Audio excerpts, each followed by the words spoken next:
الله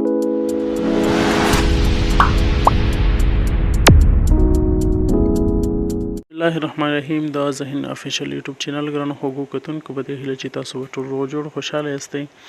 خوږو ملګرو په دې ویډیو کې به زه تاسو ته وښیم چې د واتس اپ نوي سیټینګونه چې 2022 کې اپډیټ راغلی نو هغې کې څه اپډیټ شوي دي او نوي څه راغلي دي په واتس اپ اپډیټ سره. نو خوږو ملګرو راځو ویډیو شروع کوو. د ویډیو شروع کېدو مخکې له تاسو یوه هیله کوم که چېرته تاسو زموږ یوټیوب چینل نه وي سبسکرایب کړی هغه درسره ضرور سبسکرایب کړئ او ورسره څنګ کې د بیل نشان ووهئ بیا په آل باندې کلیک وکړئ.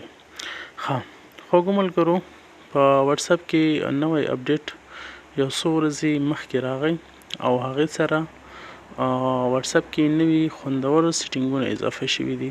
زه به هغه تاسو ته په ترتیب سره تشریح کړم. تاسو به واتس اپ خلاص کړئ. دلته چې د ټول نه اول به زه تاسو ته دا وایم چې یو اپډیټ کې یو ښه دا راغلی دی، یعنې ښه اپډیټ دی، یو ښه سیټینګ پکې دا دی چې مخکې به په واتس اپ ګروپ کې تاسو کولی شو 512 نفر پورې ایډ کړئ او اوس کول شي تاسو 1040 کسان تاسو ایډ کړئ. صحیح ده، یو اپډیټ یو دا دی. بل چې دی دې کې تاسو کولی شئ چې 32 کسانو پورې تاسو ویډیو کال باندې خبرې وکړئ، یعنی په یو ګروپ نه تاسو کولی شئ چې 32 نفر یو ځل باندې ویډیو کال باندې خبرې وکړي. بل چې دی د ګروپ په برخه کې یو بل سیټینګ اضافه شوی دی چې هغه ته وایي سب ګروپ. صحیح ده، هغه به تاسو ته زه وښیم. کله چې تاسو د ګروپ اډمین هستئ تاسو په دغه درې لیکو باندې کلیک وکړئ او بیا به تاسو راشئ د ګروپ انفو ته. کله چې دلته راغلی تاسو به لاندې راشئ او دلته سټارټ ا کمیونټي. صحیح ده، دغه باندې به کلیک وکړئ. دلته تاسو د یو ګروپ سب ګروپ جوړولی شئ او بل دویم ګروپ تاسو په دې ګروپ کې جوړولی شئ. نو دا هم یو پرمختګ دی په واتس اپ کې، یو نوی سیټینګ دی، زیاتره ځایونو کې په کار راځي ځینو خلکو دپاره. او بل چې دی یو بل سیټینګ دی هغه هم په راتلونکي کې نږدې وخت کې اضافه شي. هغه تر اوسه نه دی راغلی په دې کې، خو اضافه کېږي. هغه پول دی، یعنې تاسو کولی شئ چې یو چا نه یو څه رایګیري کوئ د ګروپ کسانو ترمنځ، یا تاسو یو کوم درسي ګروپ وي یا کوم بل څه وي هغه کې تاسو خپل یو څه اچوئ یا کوم پوسټونه پکې کړي وي یا لیکنې پکې کړي وي او د ګروپ له ملګرو نه رایګیري اخلئ چې آیا زموږ هغه یا ښه دي یا ښه نه دي، که نه هغې ته پول وایي. نو هغه بیا تاسو راتلونکي اپډیټ کې به هغه راشي، هغه د دغه سیټینګ د لارې دغه آپشن کې به تاسو ته اضافه کېږي، پول په نوم باندې آپشن دی. صحیح ده. بل چې دی دریم سیټینګ چې دی نوی اپډیټ چې کوم راغلی دی په هغې کې دا دی تاسو خپل سیټینګ ته راشئ او دلته به تاسو پرایوسي باندې کلیک وکړئ. صحیح ده. پرایوسي کې تاسو کتلی شئ لاست سین and online. صحیح، په دغه به کلیک وکړئ.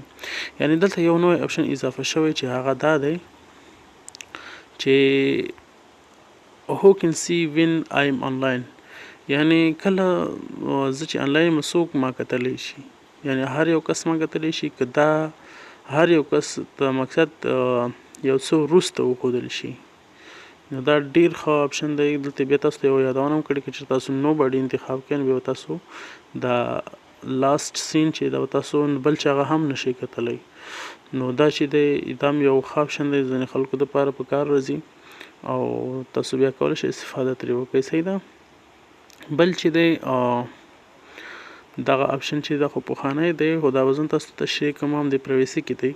کله چې تاسو چاته میسیج ولیږئ هغې سره دوه کرښې راځي ټیک علامې، که نه هغه که تاسو دا اپشن آن وي یعنې کله چې تاسو د هغې میسیج وګورئ هلته دواړه علامې شنې کېږي.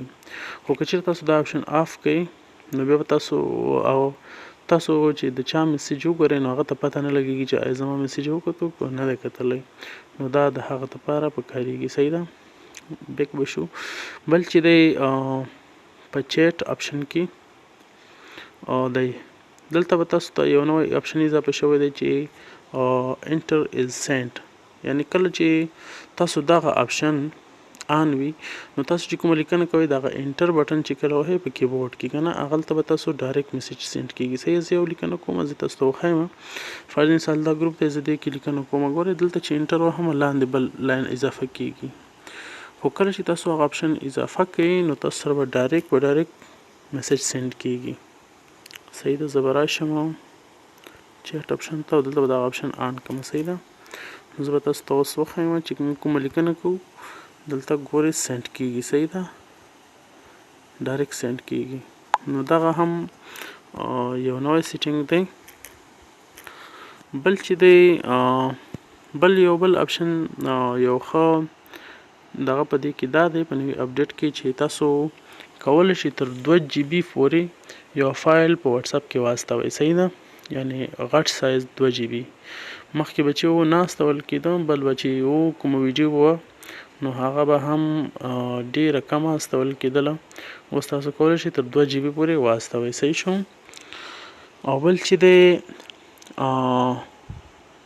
دغه اپشن نه پوهېږم چې مخکې نه به وو که نه وو خو یو دغه اپشن دی اپ لینګویج دی یعنی د تاسو د واتس اپ ژبه بدلوي. صحیح ده اپ لینګویج باندې تاسو کلک کوئ فارسي ووهئ نو تاسو ټول واتس اپ چې دی فارسي ته واوښتو. ګورئ تاسو خپله کتلی شئ که څوک فارسي ژبې ته اړوي اردو ته اړوي خو بدبختانه چې پښتو ژبه پکې نشته دی نو دا په دې خاطر چې پښتو ته کار نه دی شوی نو په دې خاطر باندې پښتو ژبه پکې نشته دی نو فارسي ژبه شته دی او همداشان عربي اردو د نړۍ نور ډېرې ژبې پکې شته دی خو یوازې پښتو ژبه پکې نشته دی. ښه خو کوم ملګرو په دې هیله چې ویډیو مو خوښه شوې وي تر بلې ویډیو مو په خدای سپارم خوشحاله سوکاله کامیاب اوسئ د الله په امان.